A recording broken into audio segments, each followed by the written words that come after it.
Bonjour Général Vincent Desportes. Bonjour. Merci beaucoup d'être là ce matin. On l'a vu donc, Moscou et sa région visée à l'eau par une attaque de drone. C'est donc la Russie, c'est bien la Russie qui est visée. Des dégâts mineurs, disent les autorités locales, mais pas de victimes.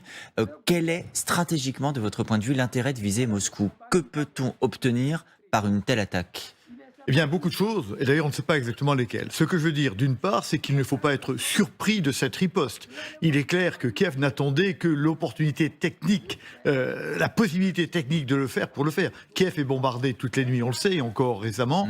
Évidemment, Kiev, nous devions nous attendre, dès qu'elle le pourrait le faire, à une riposte Mais vous dites de Kiev. Kiev, il ne vous paraît pas discutable le fait que ce soit les Ukrainiens qui soient à l'origine de ces frappes? Écoutez, je crois que coordonner une frappe de missiles, de drones. de drones venant loin, etc., avec cette ampleur, ça me paraît assez compliqué d'organiser ça au niveau d'une petite organisation paramilitaire. Alors, ne jurons de rien, mais il est quand même très fortement probable que ce soit une œuvre de Kiev. Mais ceci dit, qu'elle soit l'œuvre de Kiev ou d'une association ou d'une unité paramilitaire anti-Poutine, finalement les résultats sont les mêmes. Effectivement, il y a un choc sur la population, inévitable. Maintenant, la question est, quel sera le résultat de ce choc? Et on sent bien, vous comme moi, qui peut être double, soit les moscovites, effectivement, vont sentir la guerre dans leur chair et vont dire: eh bien, on l'arrête cette guerre, parce que finalement, maintenant, ça n'est plus la guerre des autres, c'est la nôtre. Ou bien, autre possibilité, et peut-être M. Poutine, sûrement d'ailleurs, jouera là-dessus, en disant: voyez, je vous l'avais dit, nous sommes attaqués en notre cœur, il faut absolument en finir, ce qui, comme toute démarche escalatoire, peut conduire au pire, comme on le sait. Alors, il y a plusieurs sujets que vous venez d'évoquer, on va les reprendre un par un parce qu'ils sont très importants. D'abord, l'implication ukrainienne. Je rappelle juste la distance, on est à 1 millier de kilomètres à peu près de la frontière ukrainienne. J'arrondis pour faire plus simple. Techniquement, est-ce que vous pensez que des drones ont pu partir d'Ukraine et aller jusqu'à Moscou, où on est là sur une opération potentiellement d'infiltration avec des Ukrainiens sur le territoire russe? Non, mais tout ça est possible. C'est possible, effectivement. Non, ça me paraît assez difficile, si vous voulez, d'infiltrer des drones avec toute la logistique que ça suppose. Mais je crois qu'il ne faut pas douter que les Ukrainiens sont mobilisés sur cette affaire de drones depuis le début de la guerre. Et donc, ils ont évidemment fait des progrès technologiques importants. On sait que toutes les guerres, hélas, mais toutes les guerres sont la source de progrès technologiques très importants. Toutes les guerres se terminent avec des armements bien plus performants que ceux avec lesquels elles avaient commencé. Donc, moi, de toute façon, que ces drones soient partis du territoire russe après infiltration ou qu'ils soient partis du territoire ukrainien, au fond, c'est la même chose. Il y a un effet stratégique qui est l'attaque en son cœur de la Russie, avec deux réactions possibles et différentes, comme je vous l'ai dit. Quand on voit tout de même les opérations de sabotage multiples qui ont eu lieu ces derniers mois en Russie, dans plusieurs zones du territoire, y compris à proximité de Moscou, a fortiori à proximité de l'Ukraine, puisqu'on a eu l'occasion de citer les villes de Belgorod, de Koursk, de Krasnodar, on voit qu'il y a aussi sur le territoire russe une forme, comment faut-il l'appeler, de résistance, de partisans, en tout cas d'anti-Poutine, qui sont prêts à se mobiliser. Malgré tout, vous nous dites à l'instant, je pense qu'il faut un État derrière. Non, je pense que pour une attaque de cette taille, il est probable que. Mais il ne faut jurer de rien, effectivement. Et quant au sabotage dont vous venez de parler, il est très probable qu'une partie de ces sabotages ait été réalisée par des forces spéciales, en quelque sorte ukrainiennes, infiltrées. Sur les effets sur la population, alors je précise que le gouverneur de la région de Moscou s'est exprimé il y a quelques minutes sur Telegram. Il explique que plusieurs drones ont été abattus avant de pouvoir tenter la moindre frappe. Il y a quand même, on l'a vu, des dégâts. Vous parlez de la dimension psychologique pour les moscovites, qui donc touche ce qui était appelé une opération spéciale et ce qui devient, y compris pour eux, une guerre. Ça rappelle aussi ce qui s'est passé il y a quelques semaines quand on a vu ces drones s'approcher du Kremlin. Ça accrédite l'idée que Moscou n'est pas invincible, n'est pas exempte d'être elle-même ciblée, en fait. Mais absolument, absolument. C'est pour ça que c'est pas un tournant depuis le début, mais ça change la donne. Pour une fois, là, le peuple russe, les moscovites vont se dire: Poutine ne nous protège plus et il nous a amenés dans une guerre dont nous pouvons nous-mêmes être victimes. Donc on voit bien que ça change la nature de la guerre dans le cœur des Russes eux-mêmes, avec cette double réaction. Soit je démets Poutine, soit au contraire je mets derrière lui pour en finir. Pour l'instant, on ne sait pas. C'est pour ça que les réactions à venir seront extrêmement intéressantes à suivre. Ça montre quand même une chose, Général Vincent Desportes, c'est qu'il est difficile d'intercepter un drone.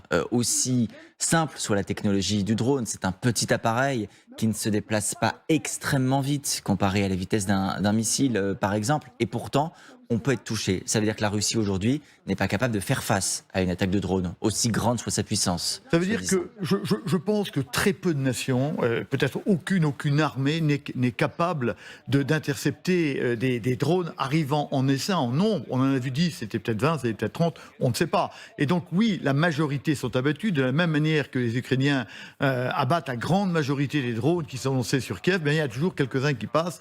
Et là, c'est la même chose, quelques-uns passeront. Donc c'est l'effet de masse qui compte, en fait, ce que vous dites. C'est quand un essaim arrive, quand plusieurs dizaines de drones arrivent, il est illusoire de penser qu'on puisse tous les contrôler et les arrêter. C'est la saturation. D'abord, techniquement, il faut repérer les trajectoires. Ces drones volent très bas, donc probablement ils sont repérés très, très tardivement. Ensuite, il faut déclencher un tir. Les Russes ont évidemment un tas d'armes antiaériennes, mais on sait bien que la majorité est quand même sur le front. Et donc, oui, il y a une limite à ce que peut faire une nation. Et je pense qu'en fait, personne ne peut véritablement arrêter des drones arrivant dans un processus de saturation de l'espace aérien. Vous parliez à l'instant de réponse, de riposte. C'est vrai que l'Ukraine, Kiev en particulier, mais pas que, tous ces derniers jours et dernières semaines, a été particulièrement visée. J'ai envie de dire à nouveau particulièrement visée, parce qu'on assiste à une forme de réintensification des frappes. Leur fréquence, en tout cas, se rapproche. Kiev faisait un décompte et disait plus de 70 drones et missiles, mais principalement des drones, par exemple depuis dimanche soir au moins. Est-ce qu'on voit là une réintensification du conflit, une remilitarisation à nouveau de ce conflit qui était depuis quelque temps dans une phase un peu de pause lente? On parlait surtout de Bakhmout, mais on concentrait l'attention sur une ville, pas sur l'intégralité du pays, pas sur Kiev. Alors, remilitarisation, c'est un peu difficile à dire parce qu'en fait, c'est quand même un conflit profondément militarisé depuis le début, mais il y a quelque chose qui se passe. Ceci dit, on a toujours vu des phases de calme, des phases de remontée en puissance, etc. La guerre, elle est comme ça. La guerre, elle est toujours sur un schéma un peu séquentiel parce qu'on ne peut pas faire la guerre longtemps, il faut se réapprovisionner, il faut se restructurer et repartir. Donc là, on est dans une phase d'offensive. Est-ce qu'elle est le prémisse à quelque chose d'autre ? C'est possible, ça n'est pas sûr non plus. On sait que la volonté de la Russie, ayant quand même de très très grandes difficultés à gagner sur le terrain, veut gagner dans les cœurs et les esprits des Ukrainiens en leur disant « arrêtez de vous battre ». On sait aussi que ça ne marche pas, mais on voit bien que Poutine est accroché à cette idée de la déliquescence psychologique de la volonté des Ukrainiens. Alors vous avez raison, ça n'a pas marché cet hiver, par exemple, quand on disait il y aura la terreur énergétique, les Ukrainiens dans le noir et dans le froid, ça a échoué. Historiquement, ça ne marche jamais. Historiquement, ça ne marche jamais. Parce que les populations attaquées tiennent. Et plus, les bombardements allemands sur Coventry, sur Londres, le premier Blitz et le deuxième Blitz, au contraire, renforcer la défense des Anglais, de la même manière que les frappes terribles des Anglo-Américains sur Dresde et Hambourg ont renforcé la défense allemande. Sur le Vietnam, la quasi-destruction d'Hanoï par les Américains ont au contraire renforcé la défense, la volonté de défense et d'attaque des Vietnamiens. Donc c'est une façon de faire la guerre qui ne marche jamais, mais auquel, pour des raisons assez étranges, on s'accroche toujours. Pendant que nous débutions cet entretien, général Vincent Desportes, je précise qu'à l'instant, le ministère de la Défense russe accuse Kiev d'attaque terroriste. Les responsables sont donc pointés. Vous n'êtes pas surpris par cette déclaration?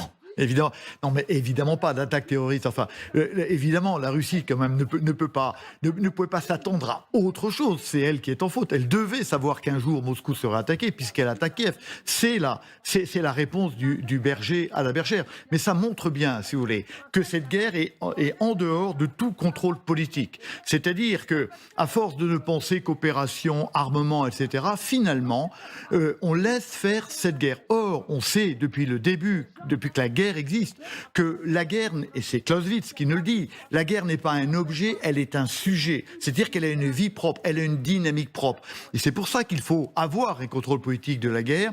Et hélas, nous n'en avons pas. C'est-à-dire que les Américains en ont probablement, mais c'est pas nous, mais nous, Européens, au fond, on ne sait pas. On est en train de pousser à la contre-offensive ukrainienne, et c'est bien, peut-être, et c'est bien. Mais qu'en attend-on? Quand veut-on? Là, on ne se pose pas cette question. On se pose simplement la question de où et quand. La vraie question, c'est pas ça. Que veut-on produire, nous, Européens, avec cette contre-offensive, parce que je vous rappelle, mais vous le savez, que cette guerre, c'est une guerre ukrainienne, mais c'est une guerre européenne, dans laquelle nous, Européens, évidemment, nous avons notre mot à dire. Autre information qui nous parvient à l'instant, d'après le ministère de la Défense russe, toujours, 8 drones ont attaqué Moscou, tous neutralisés d'après les Russes.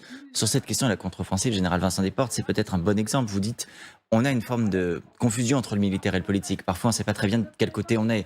La contre-offensive, c'est aussi la couche de la communication. Hier soir, Volodymyr Zelensky, le président ukrainien, dit le timing de la contre-offensive est acté. Il dit qu'il en a discuté avec son état-major, sans révéler quel est ce timing. Bien sûr, il y a quelques jours, c'était Oleksiy Danilov qui s'exprimait, le chef du Conseil national de sécurité et de défense ukrainien, pour dire l'Ukraine est prête. Il disait même ça peut être demain, après-demain, dans une semaine. À votre avis, que sont en train de faire les Ukrainiens? Sont-ils vraiment prêts ou sont-ils plutôt en train d'occuper le terrain, de dire on est là, on est prêt, d'exercer une forme de pression psychologique en réalité? Alors, ce que vous dites est évidemment juste. On exerce une pression psychologique. Alors, sur le timing même, moi, je me pose quand même une question. On a un double discours du président Zelensky qui dit « J'ai absolument besoin de F-16 pour reconquérir mon territoire ». Ces F-16, on le sait, n'arriveront et ne seront utilisables au mieux que dans 1 an. Et en même temps, autre partie du discours, mais nous attaquons demain matin. Donc on voit bien qu'il y a une ambiguïté. Nous avons besoin de chars, mais on sait que les chars M1 américains n'arriveront pas avant décembre. Donc je crois que on tient en fait les citoyens, tous les citoyens dans une espèce d'ambiguïté. Mais la question fondamentale derrière, c'est que sommes-nous en droit d'attendre de cette contre-offensive? Et quelle réponse vous y apportez-vous? Eh ben, il y a une certitude, cette contre-offensive n'amènera jamais la paix. Nous, elle ne produira pas la paix. Pourquoi? Parce que pour produire la paix, il faut imposer la paix. Or, les troupes ukrainiennes, si elles sont victorieuses, et je leur souhaite 1000 fois, elles s'arrêteront quoi qu'il arrive à la frontière de 91. Et donc, la Russie, au fond, ne se sentira pas battue. Et donc, on rentrera pendant très longtemps, vraisemblablement, dans une période qui précédera la guerre d'après. Ce que je veux dire, c'est que cette contre-offensive, même si elle est victorieuse, et on pourra parler de ses conséquences opérationnelles, parce qu'elle en aura, mais cette contre-offensive, même si elle est victorieuse, elle ne pourra pas imposer les réparations de guerre, elle ne pourra pas imposer la paix, elle ne pourra pas imposer la justice à La Haye. Donc on voit bien qu'elle ne terminera pas la guerre. Nous ne pouvons pas attendre la paix de la guerre, et ça c'est vrai depuis le début du monde. Alors maintenant on peut se poser la question, en termes opérationnels, qu'est-ce que ça va amener ? Ce dont nous sommes sûrs, c'est que cette contre-offensive ne permettra pas militairement la reconquête de l'intégralité des territoires qui ont été pris par la Russie. C'est strictement impossible. Ce qu'on peut attendre, ce qu'on peut en attendre, c'est une percée qui produise une espèce d'effondrement moral de l'armée russe qui, alors, recule effectivement jusqu'aux frontières de 91, un effondrement moral aussi de la population russe qui, frappait à Moscou et voyant ses armées, disent à Poutine, bon, on arrête. Ou peut-être même un effondrement du pouvoir russe avec un changement de pouvoir qui conduirait à la reconquête, mais pas par la guerre, par un effet politique à la fois de l'Ukraine et peut-être de la Crimée. C'est là qu'on voit, Général Vincent Desportes, que le militaire, la politique et le psychologique ne font qu'un en réalité. Bien sûr, bien sûr. Autre information qui nous parvient, l'Ukraine, je vous le disais tout à l'heure, a été visée par de nouvelles attaques de drones. Et en l'occurrence, à l'instant, les Ukrainiens affirment avoir abattu 29 des 31 drones qui visaient la capitale ukrainienne, Kiev. Ça montre, bien sûr, la performance de leur défense antiaérienne, mais comme vous le disiez aussi, quand il y a un effet de masse, quand il y a plusieurs dizaines de drones, difficile de tous les intercepter. Je prolonge ce que vous disiez à l'instant sur ce que peut permettre d'atteindre la contre-offensive. Il y a des déclarations internationales qui interpellent. Le représentant de l'Union européenne, par exemple, pour la politique étrangère, Josep Borrell, qui dit « La Russie n'entamera pas de négociations tant qu'elle n'aura pas essayé de gagner la guerre. » Il nous dit « C'est pas tout de suite, ne rêvez pas ». Sur ce plateau, sur le plateau d'Arius Rochebin, dimanche soir, le vice-président de la Douma russe, Piotr Tolstoï, disait « Les pays nucléaires ne perdent pas la guerre ». Il dit en substance, nous sommes une puissance nucléaire, vous pouvez faire ce que vous voulez, nous serons toujours là. Est-ce qu'en réalité, vous partagez ce constat? Est-ce que vous dites, face à la Russie, il n'est pas possible de gagner? Absolument, absolument. Mais alors, quelle est l'issue? Il ne peut être que politique. C'est bien pour ça que ce projet de paix, cette capacité à vivre ensemble demain, il faut la construire maintenant. Il faut arriver à proposer un projet de paix dont puissent se saisir à un moment donné tant les Ukrainiens que les Mais Russes. ça veut dire que c'est un projet de paix qui ne pourra convenir qu'aux Russes. Les Russes seront vainqueurs à tout coup au motif qu'ils ont l'arme Mais nucléaire. pas forcément. Attendez, moi je ne suis pas diplomate, je ne suis pas politique. Rappelons-nous, le dernier exemple en date, c'est le conflit de 14-18, d'accord? Pourquoi est-ce que les Allemands, à la fin du mois d'octobre 18, décident d'arrêter la guerre? Ils ne sont pas battus, l'armée allemande n'est pas battue. Et pourtant, le chancelier allemand Max de Malle dit « j'arrête ». Pourquoi?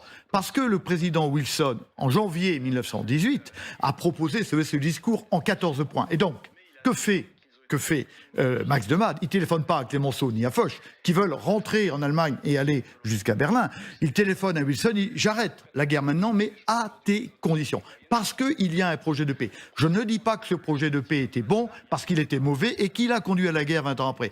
Mais ce que je veux dire, c'est qu'à un moment donné, c'est bien un projet de paix qui va faire que les belligérants vont dire « Ok, nous n'avons plus qu'à perdre davantage, nous ne pouvons plus que perdre davantage pour un tas de raisons. Voilà un projet qui paraît à peu près acceptable. Il est à bâtir, c'est pour ça qu'on a des diplomates, mais c'est pour ça qu'il faut s'y mettre maintenant. La guerre telle qu'elle est, elle est dans une démarche d'escalade. Alors, Et justement, on ne peut l'arrêter que par la politique. Général Vincent Desportes, il y a un symbole peut-être de cette escalade du point de vue russe, mais à l'inverse, la solution du point de vue ukrainien, la Crimée. La Crimée résume beaucoup d'enjeux. Encore une fois, si on prend les citations côté ukrainien ces derniers jours, Zaloujny, qui est le commandant en chef des forces armées ukrainiennes, disait ce week-end « il est temps de reprendre ce qui nous appartient ». Il est très clair qu'il est question de la Crimée, en l'occurrence. Qu'est-ce que vous y voyez là? Est-ce que là, on est dans la déstabilisation psychologique dont vous parliez tout à l'heure, dire aux Russes « attention, ayez peur parce que nous sommes prêts à tout », ou est-ce qu'en réalité, on touche du doigt le cœur du problème? Les Ukrainiens ne veulent pas renoncer à la Crimée, les Russes non plus. Alors, vous savez, tout est déclaratoire dans ces affaires-là. La guerre, elle est toujours communication. Communication avec des drones, communication avec des obus, ou communication comme celle du général Zaloujny. Et donc, il y a un discours, on fait monter, on monte toujours les volontés de chaque côté avant d'aller sur le tapis vert, et après, on va discuter. Alors, moi, je n'en sais rien. Ce qui est sûr, c'est que je comprends très très bien que les Ukrainiens considèrent, et très probablement à juste titre, que la Crimée est ukrainienne. On peut comprendre que la position russe, ou inverse, c'est qu'ils disent oui, mais la Crimée était russe 2 siècles et ukrainienne beaucoup moins longtemps. Donc les deux positions sont pas acceptables, elles sont compréhensibles. Il y a des logiques derrière ces deux positions, et donc c'est bien au Il y en a une qui est le droit international qui dit que la Crimée est ukrainienne. Et il y en a une qui est le droit international, mais tout ça, ça existe, si vous voulez. Mais le droit international, auquel n'est pas très accroché M. Poutine, on est bien d'accord, puisque lui, il veut le détruire. Bon, donc on voit bien qu'à un moment donné, la solution, elle ne peut être que politique et pas militaire. Vous êtes spécialiste de stratégie. Si vous deviez faire la stratégie de cette contre-offensive, que feriez-vous? Quelle serait la bonne contre-offensive?